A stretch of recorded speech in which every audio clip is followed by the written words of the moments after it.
ارشاد ہوتا ہے یا ایھا الذین آمنوا اتقوا اللہ، اے صاحبان ایمان تقوی اختیار کرو، وکونوا مع الصادقین، اور سچوں کے ساتھ ہو جاؤ۔ ایک چیز کچھ ہو گیا لگتا ہے، صلوات بر محمد و آل محمد۔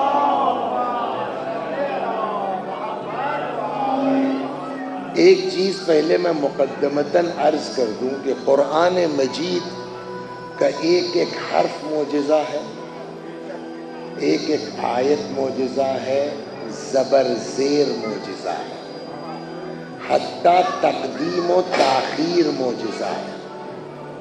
یہ آیہ کریمہ، اس پر انشاءاللہ گفتگو ہوگی۔ ابھی میں عرض کرتا ہوں کہ 4-5 دن 7 دن جو ہے اس میں موضوع کیا ہوگا۔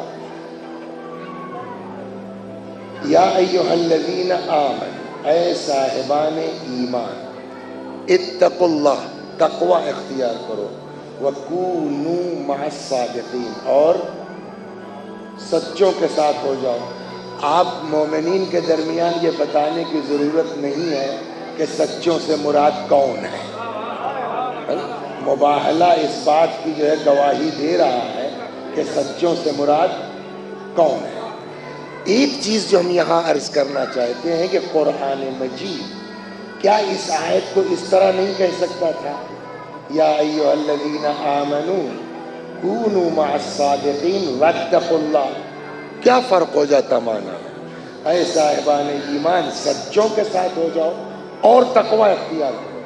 اگر اس طرح کہہ دیتا کوئی حرج تھا، لیکن بات وہی ہے کہ قرآن کی ترتیب بھی اس کے پیچھے کوئی نہ کوئی مقصد ہے، وہ بھی ایک اعجاز ہے۔ یہ ترتیب عظمت اہل بیت کو ظاہر کر رہی ہے۔ یا ایھا الذین آمنوا اتقوا اللہ، پہلے تقوی۔ تو اب میرے خیال میں آپ سوال سمجھے نہیں سمجھے کہ اگر قرآن مجید، یہ دیکھیں ہمارے یہاں ہوتا یہ ہے، ہم لوگ شاعر لوگ ہیں، مجلس پڑھنے والے ہیں، نوحہ خوان ہیں، تو ان کو پڑھنا کچھ ہے، پڑھ کچھ رہے ہیں، گھر جا کے یاد آتا کہ یہ بات اگر ہم نے اس کے بعد کہی ہوتی تو زیادہ اثر انداز ہوتی۔ تو یہ ہم لوگوں سے چوک ہو سکتی ہے، لیکن اللہ کے یہاں یہ چوک ممکن ہے۔ جو ترتیب جہاں ہے وہی مناسب ہے۔ سوال یہ ہے کہ اگر قرآن مجید یوں کہہ دیتا تو کوئی حرج تو نہیں دکھ رہا ہے نا بظاہر۔ یا ایھا الذین آمنوا کونوا مع الصادقین واتقوا اللہ، اے صاحبان ایمان سچوں کے ساتھ ہو جاؤ اور تقوی اختیار کرو۔ مگر اس کے بجائے قرآن نے ترتیب کیا رکھی؟ تقوی اختیار کرو اور سچوں کے ساتھ ہو جاؤ۔ یہ گویا اہل بیت کی عظمت کا اظہار ہے۔ ہر کس و ناکس کو دعوی عشق اہل بیت کا حق نہیں ہے۔ پہلے اس معیار پر پہنچو، متقی بنو، تب کہو کہ ہم علی والے ہیں، ہم حسین والے ہیں۔ صلوات بر محمد و آل محمد۔ تو بہرحال اس پر مجھ کو نہیں رکنا، اصل جو گفتگو ہے تو قرآن مجید کہتا ہے صاحبان ایمان تقوی اختیار کرو، اس کے بعد ہے کہ اہل بیت کا ساتھ پکڑو، سچوں کے ساتھ۔ تقوی کیا ہے آج اس پر گفتگو ہوگی، اور خلاصہ یہ ہے کہ سئل الصادق علیہ السلام، امام جعفر صادق علیہ السلام سے پوچھا گیا عن تفسیر التقوی، مولا تقوی کا مطلب کیا ہے، تقوی کا مفہوم کیا ہے؟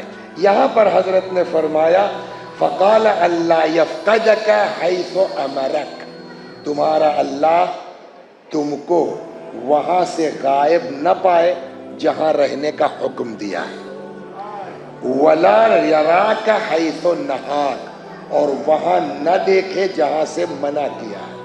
تو امام نے تقوی کی تعریف کیا فرمائی کہ تمہارا اللہ تم کو وہاں نہ دیکھے جہاں سے منع کیا ہے، وہاں سے غائب نہ ہو جہاں رہنے کا حکم دیا ہے۔ مطلب کیا ہوا؟ تقوی نام ہے، واجب چھوٹنے نہ پائے، حرام پر عمل ہونے نہ پائے۔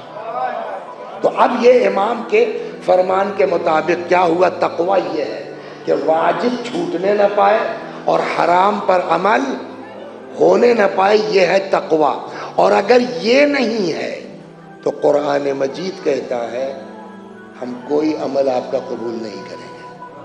آیت موجود ہے انما یتقبل اللہ من المتقین، اللہ صرف اور صرف متقیوں کے عمل کو قبول کرتا ہے۔ اور متقی کس کو کہتے ہیں؟ امام کے فرمان کے مطابق واجب چھوٹنے نہ پائے اور حرام پر عمل ہونے نہ پائے۔